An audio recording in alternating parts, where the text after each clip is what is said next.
দেখি কাপড় খোল। কি করছেন মালকিন? চম্পা, তুই আমার বাড়ি চাকরানি হয়ে আমার স্বামীর সাথে চক্কর চালাচ্ছিস? না মালকিন, সেটা আমি নিজেই চাকরানির সাথে হাতে নাতে প্রমাণ করে নিচ্ছি। তুই ভিতরে ঢোক, আজ আমার স্বামী এসে কি করে আমি দেখবো। ইন্দু, আমার স্বামী এসছে, এবার আমি চাকরানি সেজে যাই।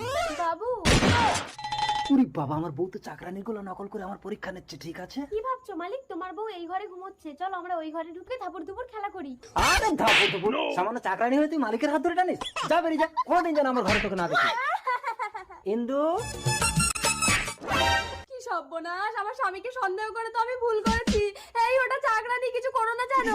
আমার কি হবে গো, পুলিশ! চম্পা, ধাপড় দুপুর ধাপড় দুপুর। বাবু, বাইরে তোমার বউ। আরে দরজা বন্ধ দেবো। এই পুলিশ! স্যার, আপনি হাত তুলছেন কেন? স্যার দেখুন না, চাকরানিটা আমার স্বামীকে নিয়ে ভিতরে ঢুকে কি সব। দেখি, কই দেখি। ये सब क्या देख সরি